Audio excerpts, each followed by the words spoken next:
Hello and welcome to my lab. This video here is gonna be about troubleshooting and repairing these PG506 calibration generators, which of course is used for calibrating vintage Tektronix scopes. So fixing oscilloscopes is a hobby of mine, a passion.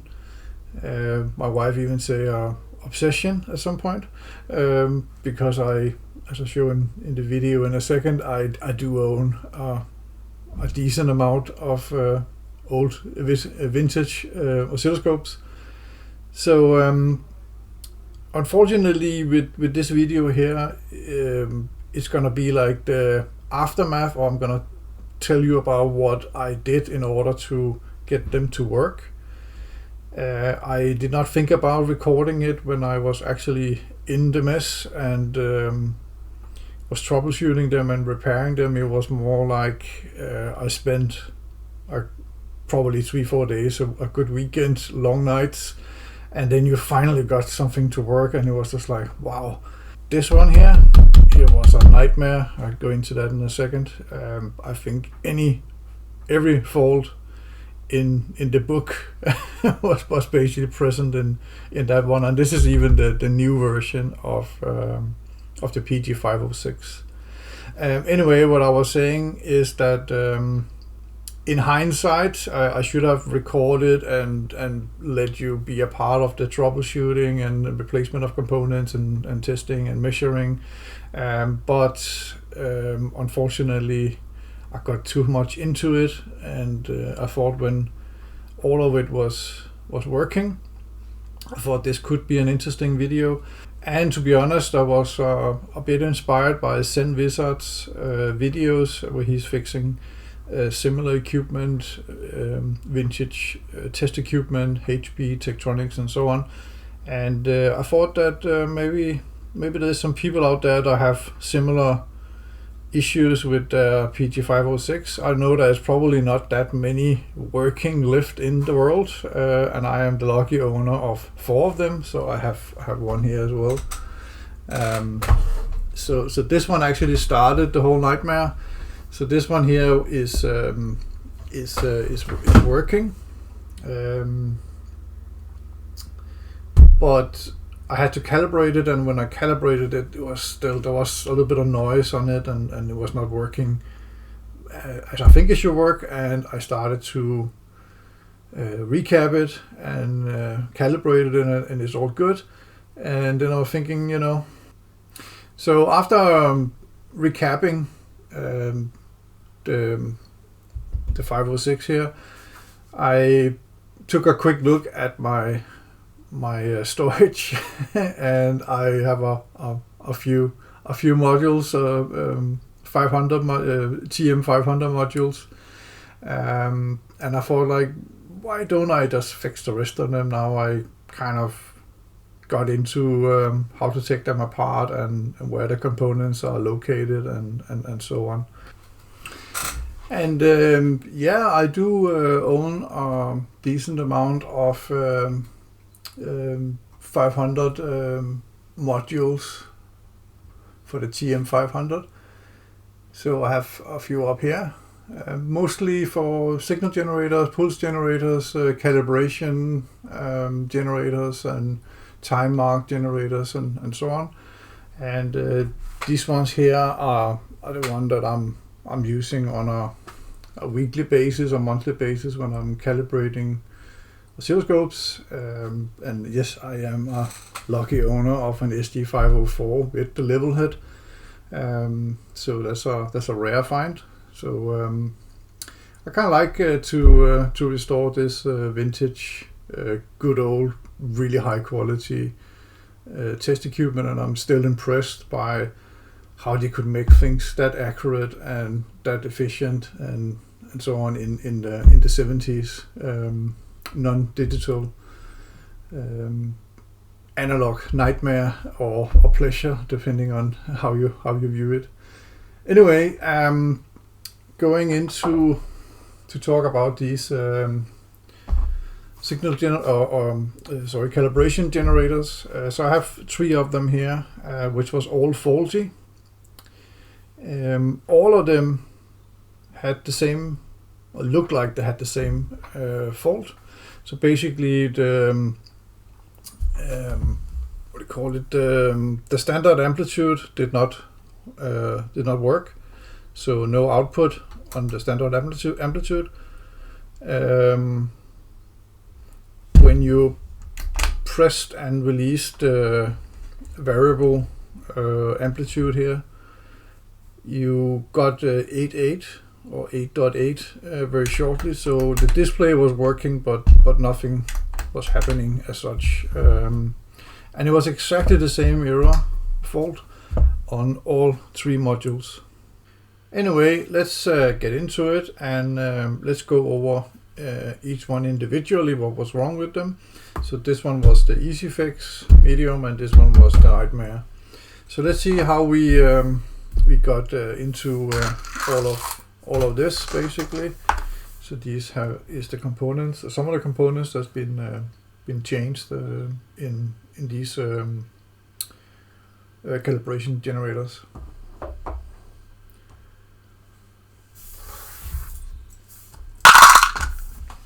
So let's start with this one here.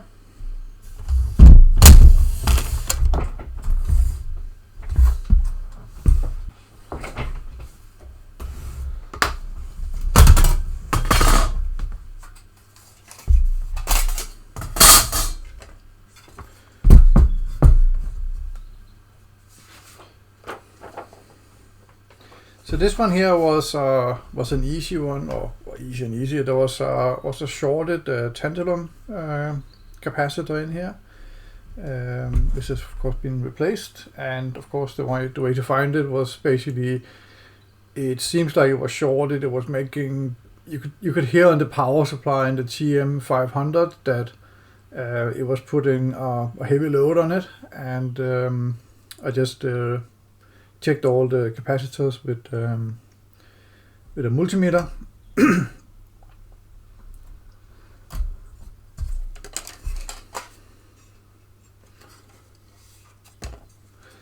And the culprit in this one here was C170.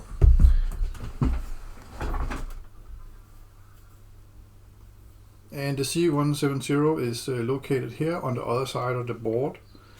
So this was a 47 microfarad tantalum, and I replaced this one with electrolytic because I didn't have a tantalum that size.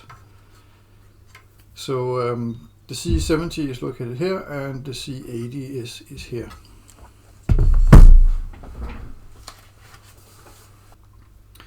So if we look at it on the schematic, the C170 is located in the primary power supply, and it's located here on the plus 16 volt rail. So it's basically a smoothing capacitor after the rectifier down here.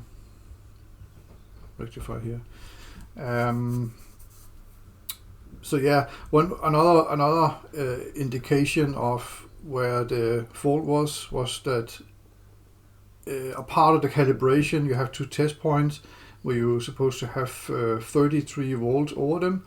So basically 16.5 plus minus, and it was nowhere near that. I think it was 2 volt or 4 volt. So so that was a good indication that that was the area we were looking in. So anyway, that was replaced, and after that we had a fully functional calibration generator. So if we look at the second one, there was a little bit more to troubleshoot there. Still the same fault to start with, not functioning standard amplitude, so no signal out, no change in voltage or anything. And when you activated the switch here, you got 8.8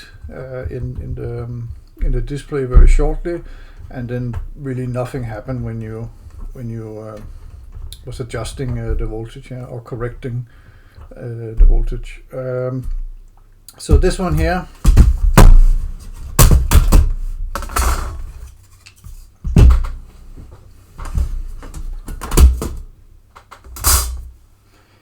it had a little bit more. So I have a list here of the errors here, so or the components that was changed. So it started with C4 435, so C435. It was located right here. So this is a 10 microfarad tantalum. So this was shorted. So it actually, when I bought it originally, I picked it up. When it was tested, it was plugged in and it started smoking, and this was basically the culprit. So that was I thought it was going to be an easy fix. So I swapped that one, and it didn't change anything. It still didn't work. So back to the troubleshooting. So after that, I plugged it in and basically observed what happened. And with a thermocam, I could see that. What was it? This transistor here. So this is the Q290. So the Q290 is often, or not often, is mentioned on the tech wiki on repair notes for this module, the TD506. Is mentioned as one of the typical components that will fail. So this one here got really hot. I did some measurement on the opto coupler here, and I wasn't really sure if it was okay or not, so I ordered some new ones just in case. So basically, as I said, this one got like extremely hot, and I'll show you later on. But there was a bad connection, or what do you call it? It was faulty basically.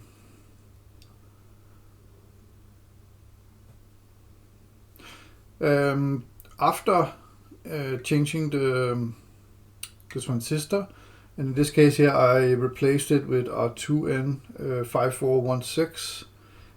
I think it's mentioned on the tech wiki that you could replace it with, so the 290 here, you could replace it with a 2N4931. I didn't have one of those. Actually, I didn't have the other one either, but I couldn't find any of these. So I ended up ordering this one from eBay. And I changed the optocoupler, and there was no fault in that one, so I put the original back in. After that, it actually started working, and it was all good. I decided to recap it because now I had it open anyway and everything out, so it had to be done anyway. And I'll show you later on that some of the capacitors in here, they're like really bad, and some of them are perfect. Anyway, it's a decision you can make, but I typically would not recommend to recap anything that isn't working to start with. Find the fault first, fix it, and actually verify that it is a functional unit, and then recap after. The recap itself is not necessarily gonna help you. So unfortunately, it's very difficult to find axial capacitors these days, especially when you go up. This one is 150 volt, I think. So this one is replaced with a radial, and 250 volt. That was what I could find. Another problem on this generator here was the high-rise board. So it did work, but when I took it out just to inspect it, there was a lot of dry solder joints. You can also see here that the resistor here is a little burnt, so that should probably be changed at some point. This one has been changed, I can see, not by me, but in the previous lifetime of this generator. But anyway, I would say like almost like 90% of all the solder joints in here was really bad, so I resoldered that board. And now it's our working unit.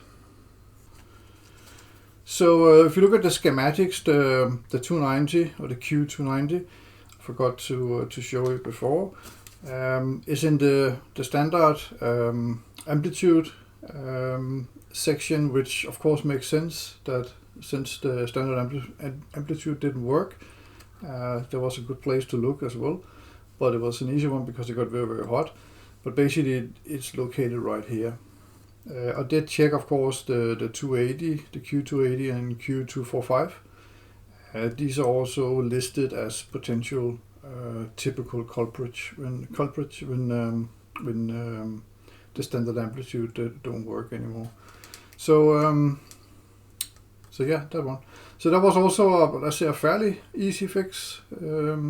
Started with smoke and probably that shorted or burnt the transistor. But as I said, our working unit now. So let's move on to the last one. So this guy here, it took me probably 2 days to be honest. And you had one of these moments, I don't know if I'm the only one getting it, but when I finally fixed it at 2 o'clock on a Saturday night or Sunday night and so on, it was just like, it was a great feeling. It was really, really cool to have sorted that one out, because there was so many things wrong with it, and it didn't even make any sense to do logic troubleshooting, because every time I fixed something, you started up, something else would break in it. But let's go into it here. So this one here, by the way, I did 3D print some locks here. So those were broken. So where to start with this one here? I call it the madness, number 4 madness. So this is, as you can see, a newer version of it, or new is still from the 70s, but it's a newer version than the 2 other ones, or the 3 other ones I have. So I was kind of excited, like, oh, I have one of those, and potentially I will probably keep one of the older ones and this one, because then I have one of each, and it's just nice to have. So where did it start? Started with, of course, as we talked about, standard fault. It did start up when I activated the switch here for the variable voltage or adjustable voltage, calibration, offset, diversion, whatever thing you call it. It did the 8.8, so the display was working, and nothing else really. Then when you put it in fast rise and high amplitude, it sounded okay. It sounded okay, because when I put it in standard amplitude, you could hear right away that it was shortening something on the power supply. It was like making weird sounds, and I was expecting it to blow up and smoke and all kind of stuff. It didn't, but you could hear that it was not right. And what I actually did here, probably also a good hint for troubleshooting, is that you have, as a part of the calibration, as I said, you have the plus and the minus 16.5 volts. So if you put a multimeter over here, you're supposed to have 33 volts, or at least you adjust this one here to have 33.00 volt here. So when I put a multimeter on here and I put it in high amplitude or fast amplitude, like this position or this position, I had 33 volts, no problems. As soon as I put it into standard amplitude, which didn't work, the 33 volt just dropped to like 4 volt. So that was a good indication. It was something that I could stick to and see how things was moving on from there and correcting and so on. What was wrong with this one? I started to poke around in the area of the 16.5 volt. So I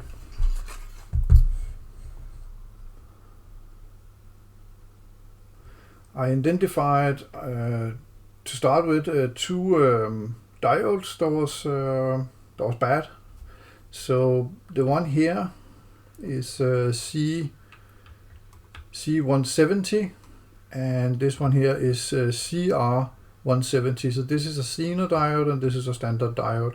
So this one here was shorted, and this one was shorted, and I had a short on here on this capacitor. So there was an indication that this was the area I had to look in. So I kind of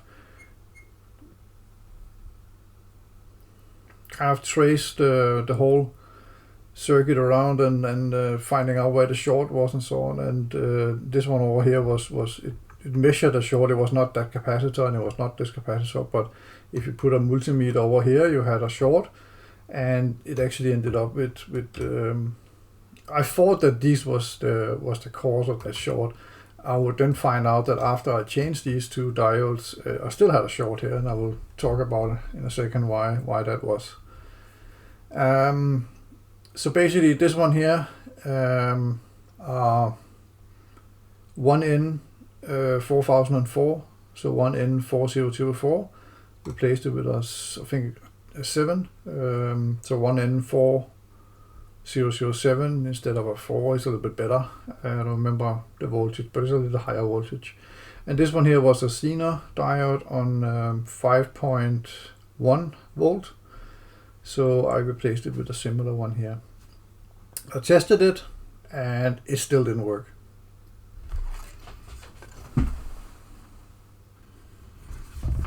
So if you look at the schematic very quickly, the CR170 and the VR170, the Zener diode, is located also in the primary power supply. I thought it might have something to do with the 16.5 volts, which still was like 2 to 4 volt when you turned it or switched the switch into standard amplitude. And I was still measuring a short over this C100. It did turn out it was not the C100 as I mentioned before, and the C100 is, funny enough, that capacitor right there. So this is the C100, and I still have a short there, and still when I measured across the plus minus 16.5 volt, it dropped to 2 to 4 volt when I switched the function on. So still not good, close but no cigar. I then put it into the TM500 with the lid off, also the TM500, so I could measure and so on. So when it had been running for like a few minutes, or not even that, 30 seconds, the U330, I think this one here, and the U375, this one here. So this one here got really hot, and I changed that one. And this one got hot then, so I changed both of them, and then we had a different situation. So it turned out that the U330, this one here, and the U375 got really hot. So I started by changing that one. It solved that got hot, and then this one here got hot, and so I ended up changing both of them.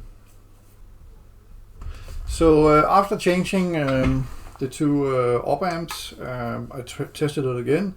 Nothing got hot. It seemed like it was working to some extent, but when I was measuring, it was not really. So so far we changed two diodes and we changed the two op amps, and it was still not working. From the perspective of the U375, it is actually in the standard amplitude circuitry, so it does make sense that it could be some of that, or it could be those two. So you have the U30 here, and you have the U375 up here. So both of them are located in the standard amplitude section of the circuit. Then after some more troubleshooting, going crazy, and more coffee, and some sleep and so on, I then identified there was a diode here on the standard amplitude board here, or whatever the board is called. So there was a diode here that was shorted, so that one there, if you can see.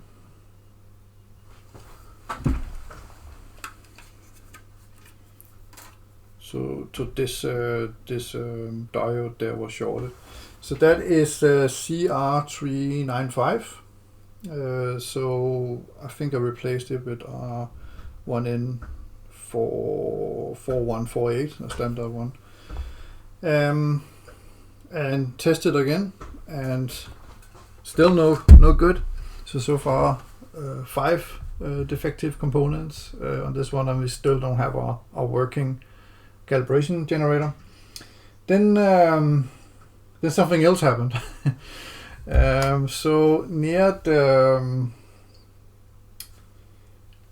the chip here, so this is a U, if you can see here, this is the U460, also an op amp. So the U460. This capacitor here was measured and was shortened. So this capacitor is C460. So 10 microfarad, 24 volt tantalum. I changed that one and I started it up, and it seemed like it was working for about 4 seconds, and then it stopped working. And then I went back and I was testing again here with a multimeter, and then this one here was shorted. So my point here with the tantalum capacitor is that when it says in Textronic equipment, and especially these older modules here, that tantalum capacitors is a problem, this is what we are talking about. They short. They randomly work or short. So these one were not shorted in the beginning. I tested them 100 times during the troubleshooting, and then this one shorted, changed it, and then when that was changed, that one shorted, and so on and so on. So basically, a keyword here is that when you have everything working, I have ordered the capacitors for all the tantalum, and I'm probably going to change all of them before the recalibration of the unit. I also recapped this one. I can talk about that in a second. So this one here, the U460, also a TL/LM 471.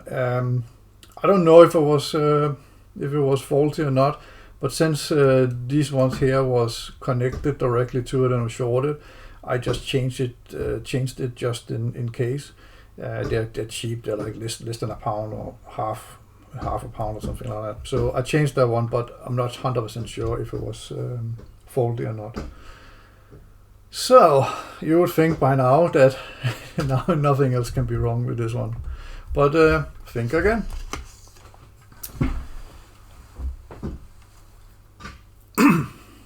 So after changing this one here, plugged it in. It looked like it was working to some extent. So in my naivety and optimism, I of course put all the screws back in and put everything back together again, and was going to test. Plugged it in, and not much was happening. We at least got some kind of change in the standard amplitude, and I got my 33 volts over the 2 test points here,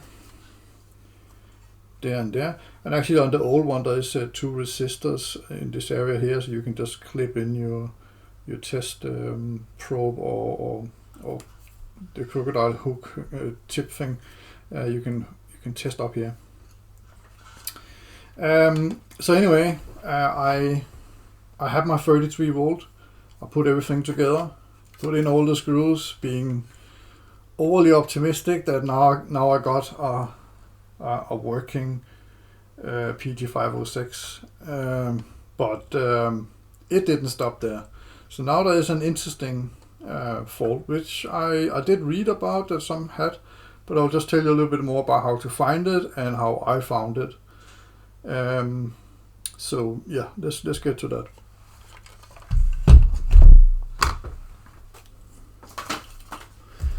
So basically what I was observing was that when I activated this one here, sometimes it worked. Let's say 1 out of 20 times it worked, and I could actually adjust something. So I know it was not completely gone, and there was something in there that wanted to be alive. So I was testing, troubleshooting, measuring, and I wouldn't say I gave up, but I kind of took a break, and then I read the manual. So read the manual from Tektronix. So basically they have a description about how it works in theory. Let me see if I can find them. R237 and R227. So basically what is happening is when everything is basically when the variable amplitude is disabled, basically in a calibrated state, this switch here is closed. And what's happening is when you activate the variable adjustment, so basically the switch out, this one flips in and disconnects the R27 from ground. And I was reading that and I was thinking, okay, let's test it. And it actually turned out that there was a problem with the switch here. So the switch is, I don't want to take it apart here, but the switch is, you have this one here, you activate, and then it basically activate a switch under this board here, and then you got a potentiometer. So I tried a little bit of contact spray, isopropyl alcohol, and whatever that was available, and there wasn't really. Actually, I was kind of optimistic, and I put it together again. Now it's working. Now it's clean. All good. And it didn't work. So how can you test this very quickly? Because apparently it is a very common fault from what I read on EV-Blog and TechWiki. So the way I found it was basically with a multimeter. So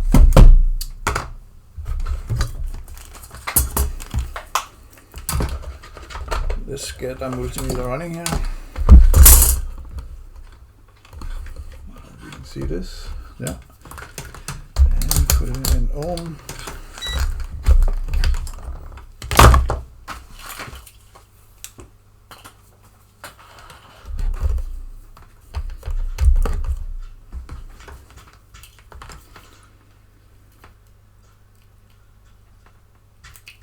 The R237 and R227, I think they were called, the one I showed you in the schematic, are these two.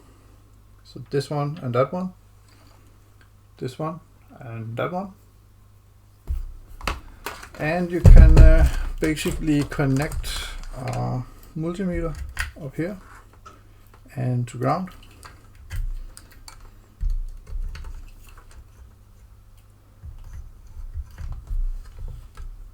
And you can see that now the R327 is disabled because the switch for variable is out. So now it's not in calibration mode. And as soon as I press it, you can see that it's now going to ground. So the thing here is the 227 here is the same. When you activate it, it goes to ground and basically in circuit. So what I found out was that this R327, the one for the calibrated setting, did not release. So it was basically grounded all the time, even if this one was activated. So needless to say, I had to take it apart again, and I found out that you take out this knob here in the shaft, and you can disable it or disconnect it in the switch. And basically there was like three switch functions in there, and the middle one was stuck. So the two other ones was moving, but the middle one was basically stuck in whatever position it was in. So releasing that very gently and giving it a little bit of cleaning and contact spray after, it actually solved the problem. So I then ended up with our working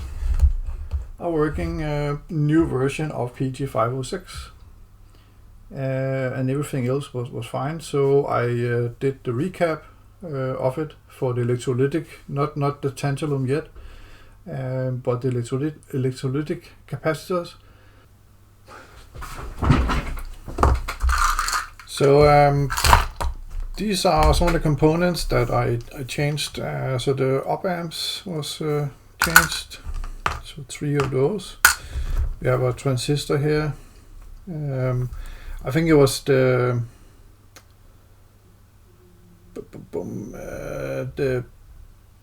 base to emitter that was burned or not connected, disconnected inside, but actually got very hot. And for the tantalum, you can see here, this is our capacitor and is short, and this one as well, completely shorted.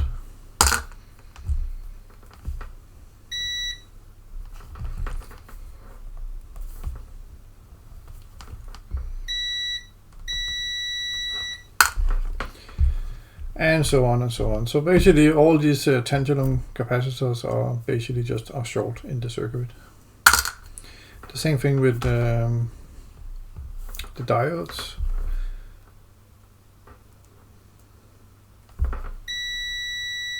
Short. And the Zener diode.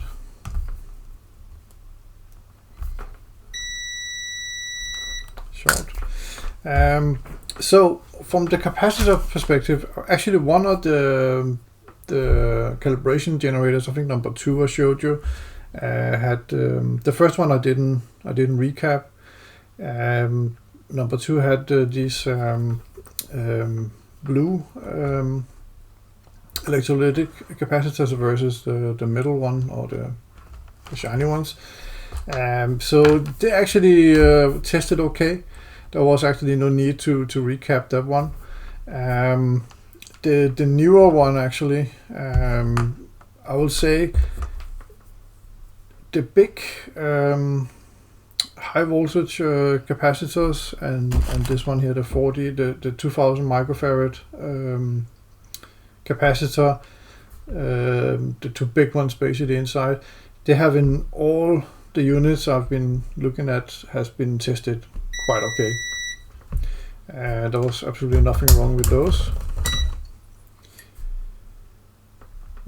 So I changed them, but if you are not able to find the right size or don't have it, so on, I don't think it's a must at this particular time. They actually test quite well. However, there is some capacitors in there on 2 microfarad, 150 volt. Those are typically very bad. There's some other ones as well, so I marked some of them here. So this one here, so this is a 50 microfarad, 50 volt.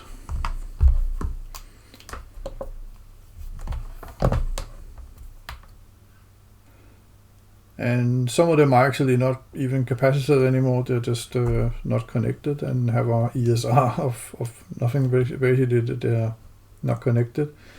So this one here is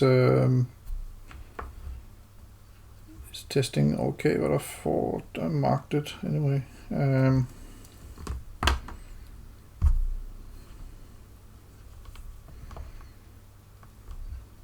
So this one here, for example, an ESR of 25 ohm or basically disconnected. So this one here is not a capacitor anymore. I think when I checked it with our LCR meter, it was basically showing something like 2.5 nano farad, and it should be 50 microfarad. So these ones are typically very bad. There's a similar one here.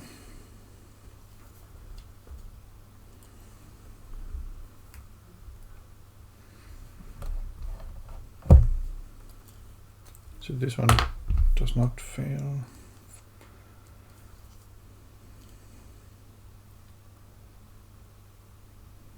And this one here again, you can see that is basically not connected. So this one is basically not a capacitor anymore. I did out of all the capacitor I changed, and it's all of these basically, which is a lot. So this is all the components I ended up changing. There was like 4 or 5 capacitors, electrolytic capacitors, not the tantalum. Electrolytic capacitors that was 100% bad. Should have been changed a long time ago. So yeah, that was basically that project.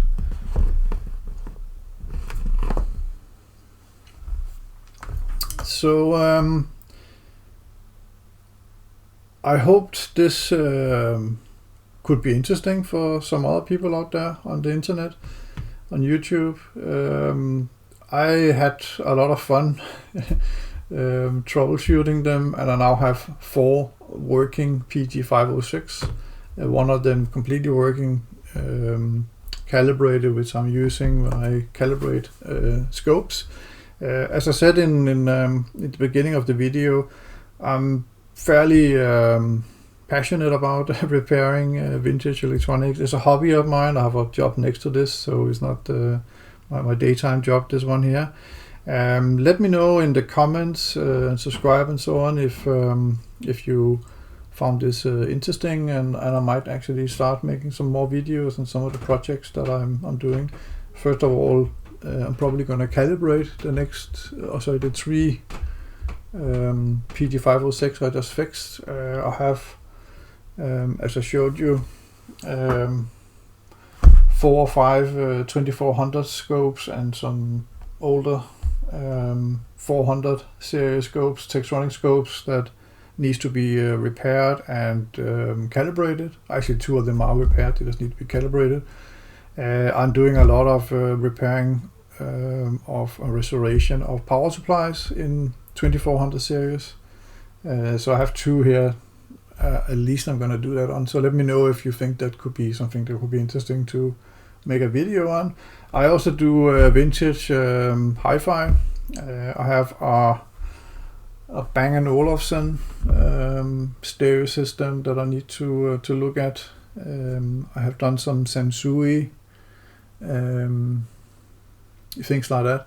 Anyway, stop rambling here, but I thought that this could be interesting for some people, that there's not that many guides and hints on the internet on how to repair these really impressive old PG506 and TM500 modules.